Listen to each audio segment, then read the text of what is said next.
Okay. I'm just one. Great. So I want to start off with two avodah that I did, and then we're going to have a Pesach class, and we're learning something totally new that we haven't learned before. And it's the new level that we want to go up to, and it's a level that we want to go up this Pesach.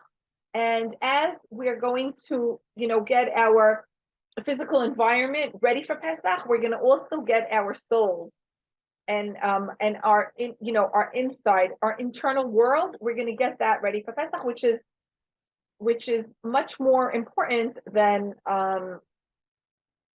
just dealing with the physical world. We're gonna work tandemly on both levels. But I just want to start with an avodah. But first, I want to tell you all that there's something in Israel called, and I did this with Valerie Mervis 2 years. It's called Shvil Israel. It's a path. It's a path that goes through from Eilat to the north, and if you walk it straight, direct, it's a 2-month hike. And basically, people, who want to clean their heads after the army, when they go out to pension, they usually do that hike and they camp out, or they sleep in different hostels on the way, and you get to see all of Israel and you meet interesting people. And it's called Shvil Israel, and people hike on it. Now, 20 years ago, there were in Israel, there was, at that point in the world, it was the biggest helicopter accident ever. Israel was in Lebanon, and they were sending 2 helicopters. They're called Yasul. Each one holds 35 soldiers, and the helicopters took off in the dark because they didn't want the Hezbollah to see them and to snipe at them or whatever. And they crashed, and all 75 soldiers were killed. And one of those soldiers, his name was Avi Hofner, and his parents decided for his memory to do something that's called Mifgashim B'Shvil, meeting on Shvil Israel, on the path of Israel.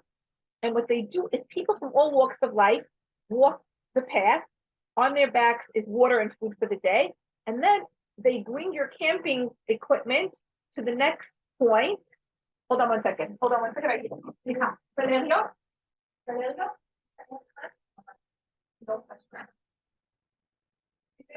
Okay. I'm sorry, I just wanted quiet over here. So they so we walk like between like 7 to 15 miles a day, and we get to meet a lot of people. Now, we don't have to walk the whole 2 months. Every year I'll do like another maybe 3-4 days worth of Shvil Israel. And this year, before my granddaughter got sick, I told my grandson Natan Or that it's his bar mitzvah year, and I wanted to do the hike with him. And I'll also bring another 4 of the grandchildren who are 8 years old, 10 years old, and he's 12, like entering his 13th year. And hi Tal. And we once Michali got sick, it was put on hold. However, a month before, I said, let me just sign up. And I signed up, and thank God she's out of the hospital, and we were able to do the trip. We were able to do the hikes. It was 4 days. For me, it was very challenging. The kids did it. I'm not going to say it was a breeze for them, but they felt so proud of themselves. One day we walked 23 kilometers, which is 15, 16 miles. And they had a huge sense of accomplishment, and everyone gave them so much attention, et cetera, et cetera. So it's definitely a milestone, a dream come true. And I just feel like I'm dying to do this with more people. On the trip, we also learned a lot about Jewish history, and people come and talk about their experience in how the nation was formed and what they did to build the nation. So one of the women that came to talk to us, and this is going to really be connected to our avodah, her father was was a Holocaust survivor, and when he came to Israel, he started a kibbutz in Gush Etzion. And Gush Etzion is like they call it behind the Green Line. It's like Judea and Samaria. And this was before the state of Israel was formed. And they started a kibbutz called Ein Surim. And And it turns out that when the British left and the mandate finished, before Ben Gurion said, "I hereby declare there's a Jewish state," the Arabs, the Jordanians, came and fought with them and killed many of them and took some of them as prisoners. And her father was taken as a prisoner. Now, when he was taken as a prisoner, he was so depressed and so broken, and he didn't know what was happening in Israel, and they were totally cut off from current events, and they didn't know if the state survived or didn't survive. And the day after he was taken a prisoner, that's when Ben Gurion declared the state of Israel, and then the Arab armies attacked. And he didn't know. He didn't know that. And that's the way he lived for a month. After a month, one of the Jordanian soldiers told him, "Know that there's a Jewish state, and they're, fighting a war." And the minute he heard there's a Jewish state, his whole demeanor, his happiness, his light, like he was still a prisoner. He still was not able to go anywhere. He couldn't have contact with his family. They were giving him nothing to eat. The UN was not even involved to see that they're treated properly. And he was just depressed. He was still in the same situation, but the minute he heard there was a state, he was on a high. And this is just an aside of something that she said when the British left. Many wealthy American Jews that had connections with the president and in politics, they begged the American government to rescind the proclamation that they support a Jewish state in the UN, because they were scared it was going to be an Auschwitz #2. And thank God they weren't listened to, and miracles of miracles, we were able, with 6,000 soldiers killed, we were able to found the state. However, what I want to say is that the way we feel, the way he felt, totally depended on what he was telling himself in the head. When he told himself, when he was a prisoner of war, this is the end, everyone's going to be killed, what's happening, no one survived, how's this going to come through? He was beyond depressed.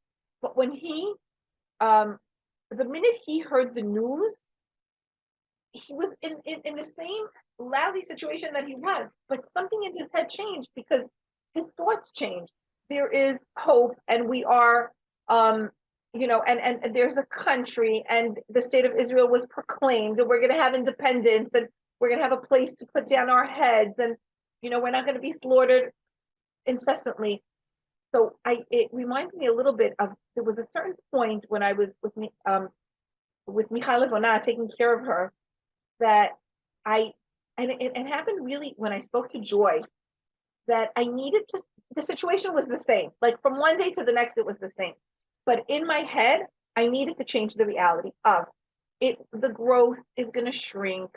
Things, her eyesight will be good. She will start gaining weight.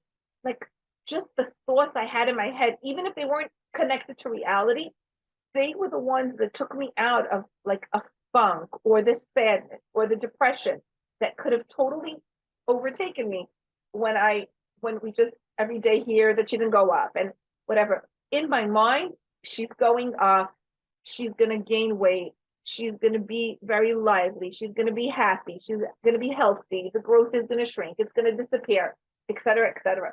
So it was what I was telling myself that had an influence on my mood, on my demeanor, on the way I function. Okay, so that is one avodah.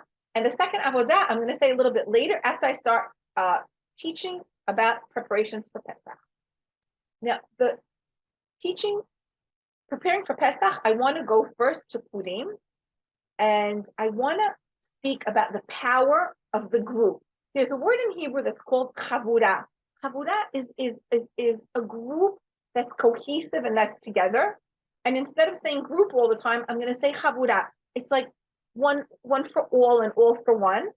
And on Purim, Haman says about the Jews, there's a nation that's all separated and separated and spread out, and they're very different than anyone. They're not together. they're not part of the team. They're not part of the team, not part of the chavura.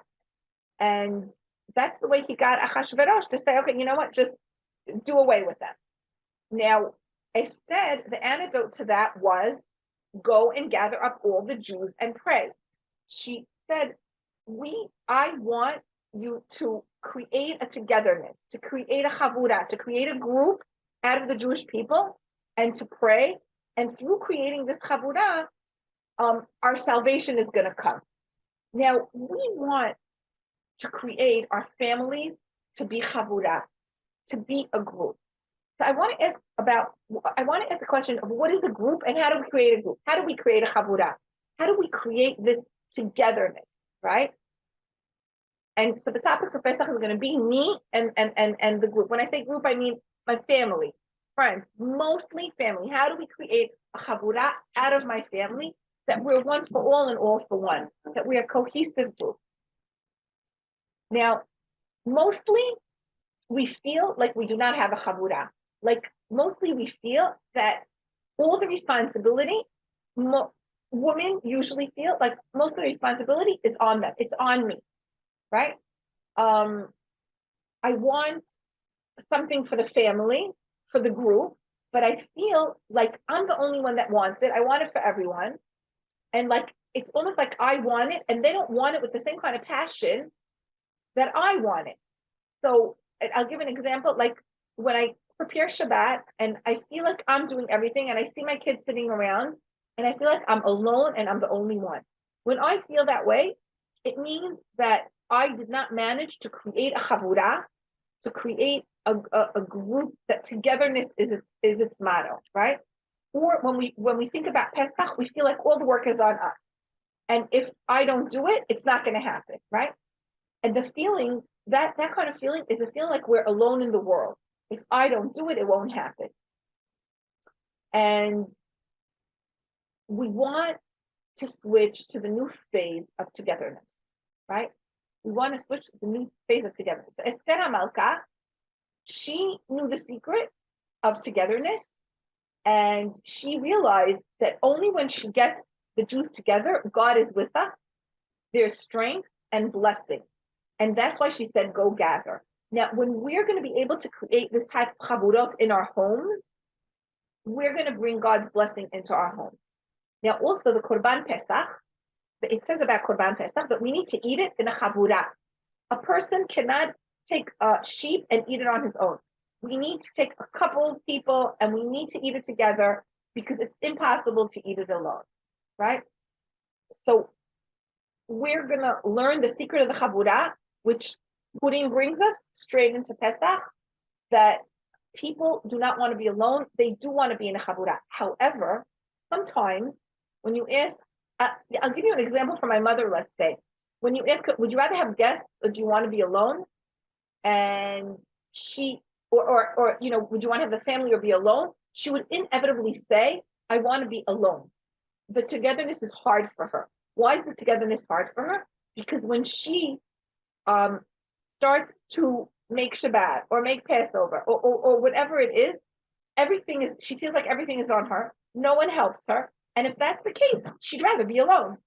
But if we build a correct togetherness, a correct chavura, we're going to always want to be together. We are never going to want to be alone, and we will never ever feel alone. Also, like Purim, I feel like the whole holiday of Purim, you want to be together. You listen to the Megillah together. You do Mishlochei Manot. You give it to many people around. You go to the party, and it's filled with people. It's filled with togetherness.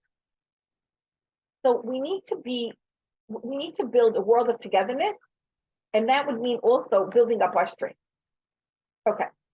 Now, how do we build togetherness and not feel alone, right? How do we do it? There is a word that we're going to use that will help us build this kind of chavura, this kind of togetherness. In Israel, the word is called emun, right? Emun. And in English, there's 3 words that describe it. And the words are faith, trust, and confidence, right? Faith, trust, and confidence. That things that we can work together as a chavura. Now, when I have the word confidence, it's very problematic. Why? Because let's say we want to make Shabbat, and and in order for people to prove, in order for us to trust that everything is going to happen, we're constantly looking outside of us, right? My eyes go outward, and people need to prove themselves to me so that I can have faith and trust and confidence in them. But when I say the word confidence, it's problematic because I choose to only be confident of people that have proved themselves to me. But when I say faith and trust, I want my eyes to go inward. Like let's say I could see that there's a reason to trust him because he cleaned the house like he told me, and he cleaned it, and now I can have faith in him. I can have confidence in him. I could trust him, right? And we tend to think that we could only have faith and confidence and trust in the person across from us when they prove themselves to me by the things that they do, right? By the things that they do. However, we know that our avodah is never external. It's always internal. It's internal. So I want us to be able to I want us to be able to go to another level of seeing people's inner being, which is all filled with good intention. I don't want to look at people and see what they're doing. Oh, he's sitting on the couch. Oh, my husband went on a bike ride and it's Shabbat's going to be here soon and he's doing his bike. That's looking at people, and it's looking at their external. I want us to be able to look at the people around us and their internal. And their internal always has good intention. Always. We always have good intention. And the minute we are only able to see people's inner world, their intentions that are good, we're going to start creating a chavura around us that is going to be happy to be with us, and people around us are going to be able to bring their light into the chavura. Okay. Now, if we have a sentence in our head, if we wake up in the morning and we say Passover is coming, and we feel like, oh my God, it's such a stress and a pressure, then we're not incorporating the concept of chavura in a proper way. Okay, because when we have a sentence in our head, like I am alone and I can trust, and there's no one I can trust, right? Let's say I have that sentence in my head. I wake up in the morning, there's so much Pesach things to do. I'm just in this world by myself, and there's no one around me that I could trust or that I could help me, right? Once I have that sentence in my head, I will be able to give you a million stories to prove that fact, that I am alone in this world, that there's no one helping me, that no one is around, no one cares, right? Once I have that sentence, there'll be many, many stories to prove that sentence. But when I take the word, trust, faith, confidence, right? And when I trust, faith, confidence, I need to, first of all, build it inside of me, right? I build it inside of me, not outside of me. My ability to have trust and faith and confidence. I don't look at, like many times, I feel like I'm in this world to knock off a list of things that I wanted to. Like I wake up in the morning and I'm like knocking off things on a list.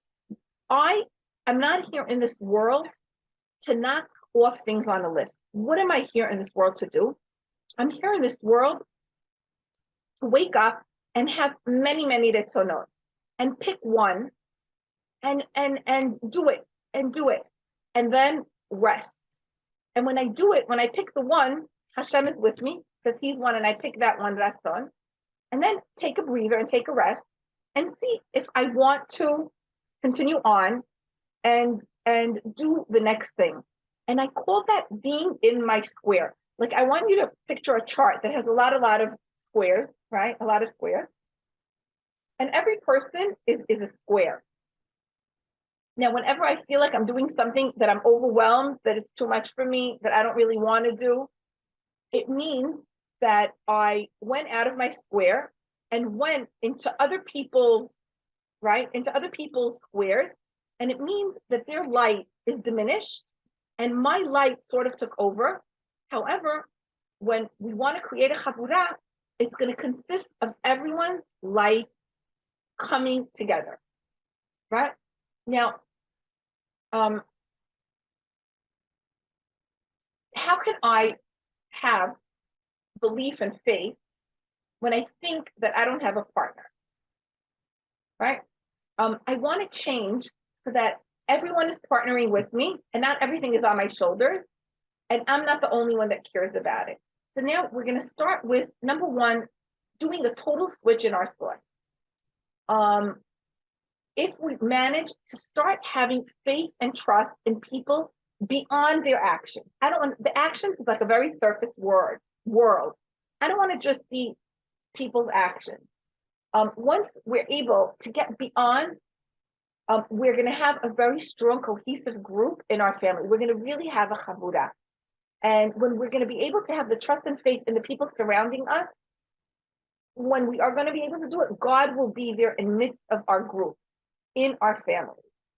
Like a friend of mine was saying that she planned a birthday trip for her husband, and she felt like not everyone participated, was part of it.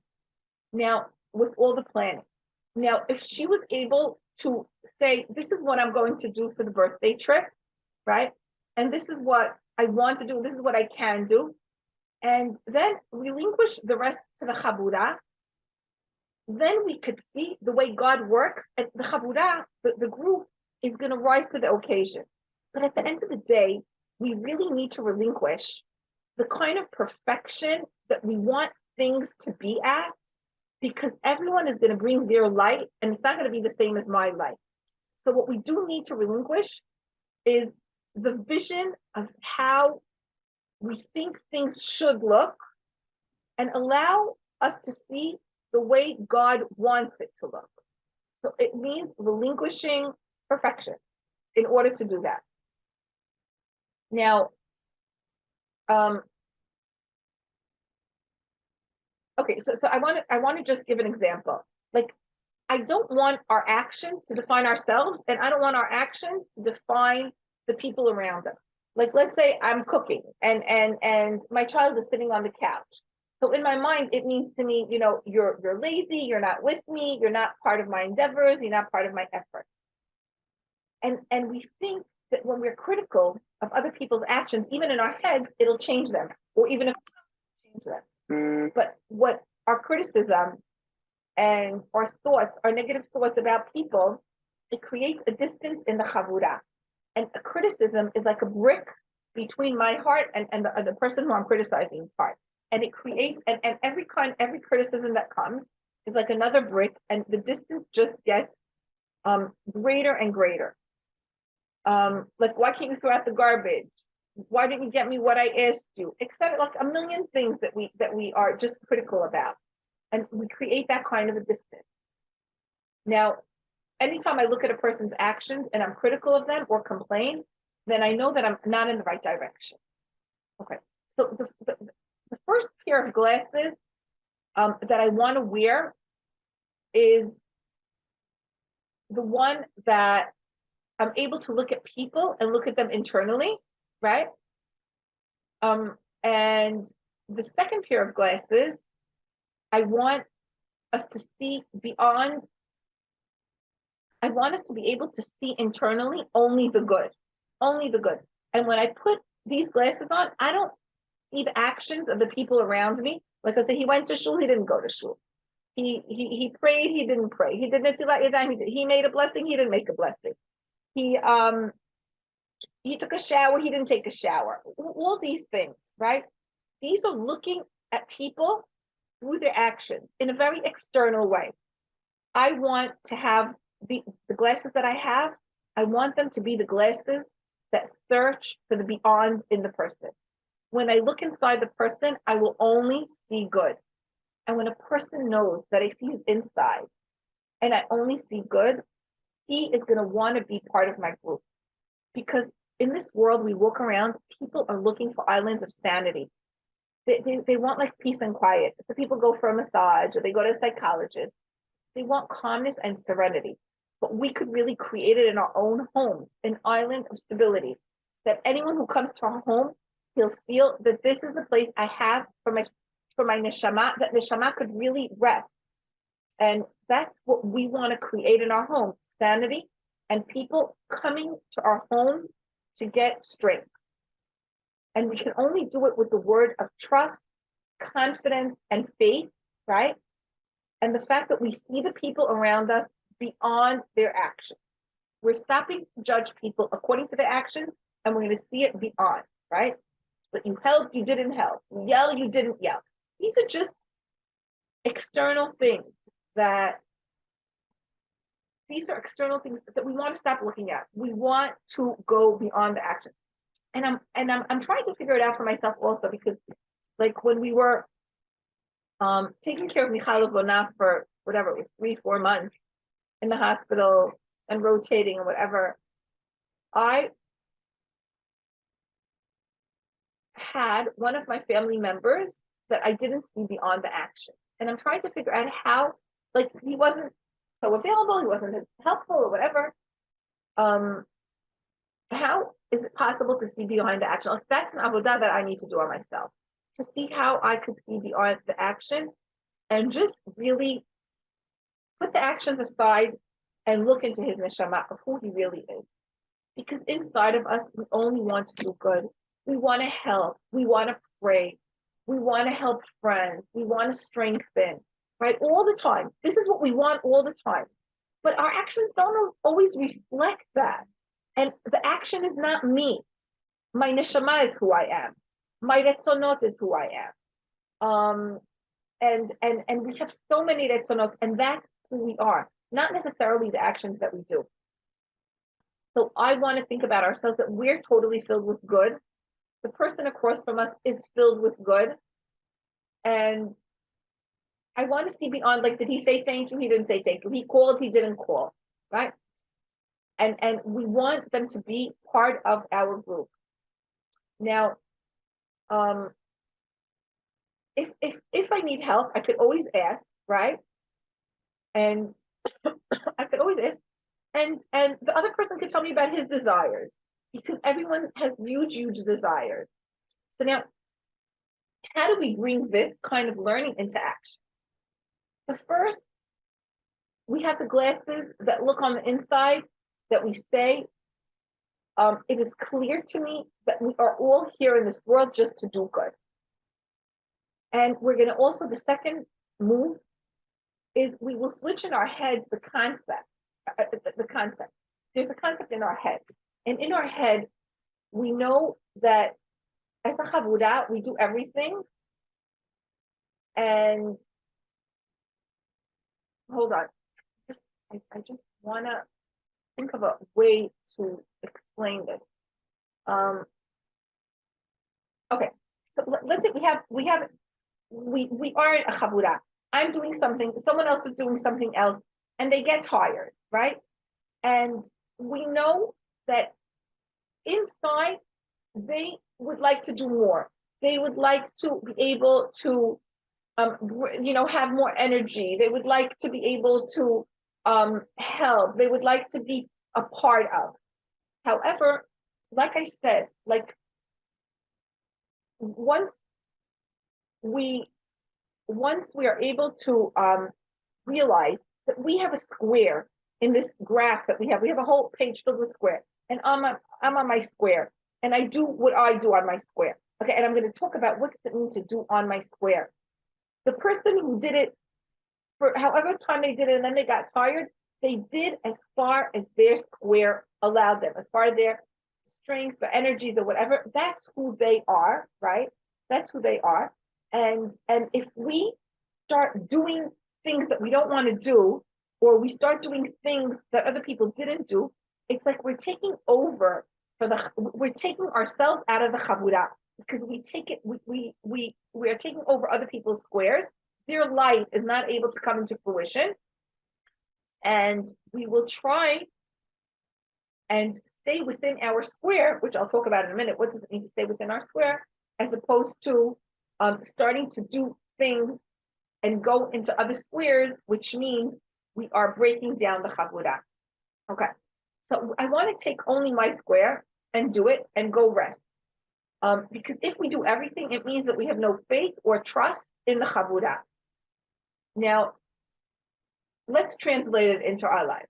Like I say the word Pesach, and I feel like it's a burden on me. Or when I say Pesach, I need to think, just like Pesach is important to me, it's important to everyone. Just like Shabbat, I say the word Shabbat, just like Shabbat is important to me, it's important for everyone. It's not only important to me. And it has to be clear to me that everyone wants to take part of this endeavor. Now, what do I do with myself? I go back into myself. I wake up and I have a lot of ritzonot, a whole huge list of ritzonot. And only someone that is part of the chavura, that is part of the group, could really listen to his own ritzon. So I have a lot of ritzonot, and I decide I am going to do the shelf in my bedroom. That's my ritzon. I do the shelf and I do it for myself, and I'm happy with it. And I finish that shelf, I finish that square, and I want to rest, and then think to myself, is there anything else that I would like to do? Now, if I finish my square, and I have complaints on everyone else, it means that I took myself out of the chavura, I took myself out of the group, because it means that I did more than my share. And the minute I feel resentful, it means that I took myself out of the chavura. It's not that they took themselves out, it's I took myself out. So before I do any kind of action, I want it to be the right size for me. I want it to be exact for me. I want to do it with happiness because I'm doing it for me. So I wake up, I say, Pesach, what do I want to do for Pesach? I don't want to take on too big of projects. I want to do one square, one shelf at a time. And when I finish it, I check if I have a desire to continue. And only if I have a real ratzon should I continue to the next one. Let's say I want to rest, so I rest. And I don't want Pesach to be a burden. I don't want Pesach to be something that I want to get it over with, that I shudder when it comes, that I just hear the word Pesach and all I want to do is bury myself, right? I want to be able to listen to myself, to listen to my capacity, to how much I could do, to what I want to do with happiness, and that's what I want to do. Now, the most important thing is to when I want to come forward in this world, I need to be exact, to get to know myself and to get to know my ratzon. So my first job within the square is to know myself, to know my ratzon. And I have millions of ratzonot, but it's like, but I can't walk around feeling like Pesach is only important for me and not important for everyone else. Now, going up to the next level is the belief. We need to let go of the belief that if I don't do it, it won't happen, right? But what we do need to do is do my own part with happiness. And at times we do things that are beyond our strength, right? But we're meant to build the brick of the chavura, right? When we're meant to build like this group together, I must decide to just stay in my square. And I have to agree to the fact that every person will reveal himself and has a light and will bring their light into the chavura. We each one of us has a light. We have a pace of doing things. All of us have a lot of that. And once we allow that to happen, we'll discover many more lights. And that's what creates happiness, that people feel like when the holiday was done, it was thanks to them. It was thanks to the fact that they participated in it. I know like when I make chali and my grandkids help me, when it comes to the table, they feel like $1,000,000.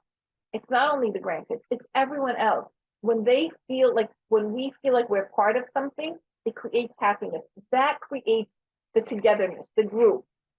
They feel the experience in a very strong way. So now I need to be very careful to be in my square, and being in my square means doing my ratzon and doing it to the level of my capacity and not beyond, and to be exact with it. And I need to stay in that in a very, very strong way and realize that everyone is going to bring his light.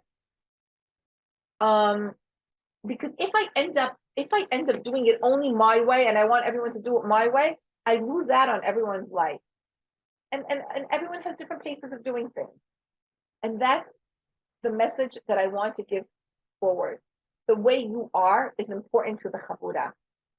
Okay, so going back, I want to ask myself, what do I want to do for Pesach? And I want to do my tov. And I finished the small thing that I wanted to do. And I think to myself, what's the next step that I want to do? I want to be able to take care of myself as well. I want to be able to rest. I want to put gloves on that I don't burn my hands from all the cleaning things, so my hands don't become raw. Like I'm on a mission to take care of myself and do talk to myself. And I want to be able to look deep into me, not the outside of what still needs to happen, but inside of me. What is good for me currently? To learn myself and what's my real side, and to be happy about it, and to know that I'm doing my emet. Now, if I slide from that, if I do too much, if I bite off more than I could chew, if I feel myself being burdened, I immediately slide. My eyes immediately go to the outside world, and I start criticizing the people around me. They don't know how to help. They don't know what to do. And I want to constantly stay internally focused on myself and internally focused on the other people.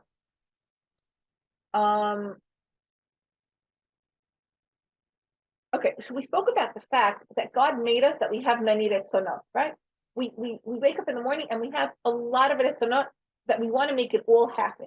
However, we didn't come into this world to make all our retzonot happen.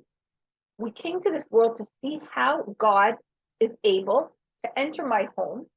I want to see God in my home, that he walks with me at every step of the way and all the way.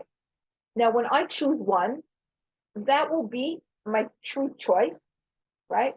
And once I choose it, I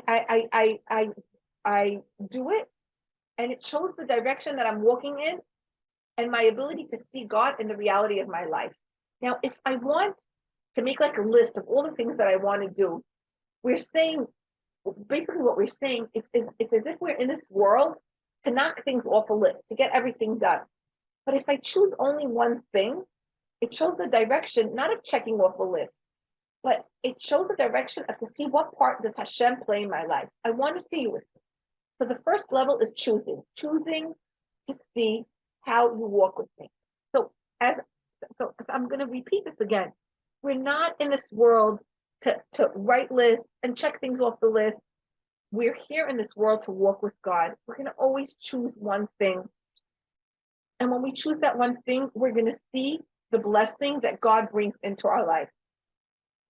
Because sometimes we feel like we're here to do, to run, to accomplish. But the real issue in this world, what we're here for, is to see God's blessing in our lives. That's what we're here to see. Not that this world is a miserable, hard, difficult, challenging place. I don't want, that's not what we're here to see. We're here to see God's blessing. Okay, that's the first level. The second level, from the word I choose to do, right? So we wake up and we say, this is what I choose to do. And as we finish doing one thing, we stop and we say, now what's the next thing I choose to do? Okay. Now, the next level, this is a very important level. And now the next level, from the word choosing, I want to go up to a higher word. And that word is mitzvah. Mitzvah. Now, mitzvah could be interpreted as, it could be defined as a commandment. Someone tells me to do something and I do it, and that's also a level. It's a beautiful level to be on. However, there's a higher level of mitzvah, and the word of mitzvah means seven, means a group, means a chabura, means togetherness, right? Which means it's a team. Seven, mitzvah, seven is a team. So every time I do something, I want to connect it to a mitzvah. I want it because, like, let's say I want to go drink a cup of water because I'm thirsty. That's like, okay, you're trying to quench your thirst. Or I'm thirsty and I want to go drink a cup of water, and I'm going to take the opportunity to make a blessing. I'm here in order to bring God's blessing down into the world. I'm folding laundry. Okay, it's dirty. My kids need the laundry. They're, and those are all external reasons. Or we could say, I'm folding the laundry. I'm doing a mitzvah of chesed. I'm creating a chavura, a group of I'm creating chesed within myself. I'm doing this mitzvah, which is being cohesive, being together, me and God, and all once we take ourselves off the external reasons of why we do everything, we could start connecting what we do to the mitzvah, and that means living internally. So I want to give more space to the beyond. The beyond is internal, rather than to the action. I see the mitzvot that I do. I want to strengthen the glasses of not looking at the action. I ate, I cleaned, I shopped, right? I want to give more room to the beyond of the regular action, to a spiritual place where I did the action from the beyond. My action was tov. It exists in a time and space that is totally spiritual, right? And the more I'm able to see beyond in my own actions, like let's say as I do laundry, I think I'm doing chesed for my children, or as I drink, I'm bringing God's blessing down, or as I sweep, I am also doing chesed to myself, doing chesed to the people who live in the house, instead of just saying, I'm just sweeping to get the house clean. Right? Once I'm able to do that and to see the beyond of my actions, I'm going to be able to see the beyond in other people for who they are, for all the tov that is in what they do, right? And we all do actions all the time, but we don't want to look at the person. We want to look at the beyond. We want to look at the tov in the person. We want to reach a place to see a person, we want to reach a place that when we see a person, we can actually have tears in our eyes because we don't see the outside. We see his internal neshama. We want to walk in this world and see neshamot. We don't want to see just, we don't want to see people doing actions that we're constantly judging in our heads. He did good, he didn't do good. He came, he left, he called, he didn't, he was irresponsible, he was whatever. All these judgments we have in our heads, I want to be able to see the core of the person. I want to be able to have faith and trust that the person sitting across from me wants that core to be brought out into the surface. And that way we could really create chavurot, we could create groups, we could create families that will be a haven for them to come, for our families to want to come and be in the kind of haven that we create. I know in another week, we're going to go for a 3-4 day trip to Eilat. It's the yearly family trip to Eilat before Pesach. And I remember the first year, I felt so burdened by packing the car and bringing everything and not forgetting. And what I want to do this year is pack up the Vitamix and frozen fruit and my cutting board and a knife. That's what I want to pack. And make yummy shakes for everyone. And be able to chop up nice soups for everyone. And I will not take, let's say, responsibility for sleeping bags, for mattresses to bring, from I really want to walk into my car and not feel burdened, exhausted, and beyond. I want to walk into my car and know that all my tov I put in, it's exactly to my size, and the rest of the chavura is going to take care of everything else. And I'm not looking to see, and I'm not checking. Did you bring? You didn't bring. What are you going to bring? What are you not going to bring? No, I could say this is what I'm bringing, and then let the chavura do their thing. I want to tell you that my father really functions in this way. And I love it. I think I mentioned it once before. So my mother has Alzheimer's and she needs medication twice a day, and she takes different kind of herbs that also help her with it. And my father, once my mother got Alzheimer's, he decided that he's going to leave. He used to leave to the yeshiva at 7 o'clock in the morning. He's going to leave at 10, waits for her to wake up. gives her medication, and he used to come back 7 at night, and now he gets back at 5 to give her a medication, and he's on top of it. But his ratzon is also to travel to the States. He has a yeshiva to run, and he needs to fundraise, and he needs to place rabbis. Not needs, he wants to. And when he leaves, he just tells us all, to all the children, I'm leaving Saturday night. He doesn't at all say, and who's going to take care of mommy Sunday, and who's going to give the pills Monday, and who's going to this, and who's going to that. He doesn't. He left. He let everyone know that he left. And now, all of a sudden, the family chat becomes very active. I gave mommy the medication now, and and I went away for a full week. I just said, guys, I'm on the Shvil. I'm on Shvil Israel with my grandchildren, and everyone brings in their tov. We are really functioning as a chavura. I wrote in the family chat, I will be with mommy for Shabbat. That's everyone doing what's good for them, and God will take care. Like, I want to do what makes me happy and sit back and watch God do the rest. That's basically what my father, he never calls up to check. Did anyone give mommy her medicine? Did she didn't, like, he knows if we're not going to do it, God will take care of it. Something will happen. Like, if we don't do it, God will heal her without the medicine. But he really has a lot of confidence and faith and trust in the chabura, in the group, in the family, that they will do it in their way. But it doesn't mean that my mother gets it at 10 o'clock in the morning, 5 o'clock in the afternoon. But I see God working when I see my father relinquishing. And it's something that he does, day in, day out throughout the whole entire year. But he goes away 4 times a year for 10 days, like 40 days. Like, out of the 350 days, 50 days a year, he's not home. And my mother is still well taken care of. And no one is asking anyone to do anything. Everyone is just doing their tov. And that's the way we see Hashem coming into our lives.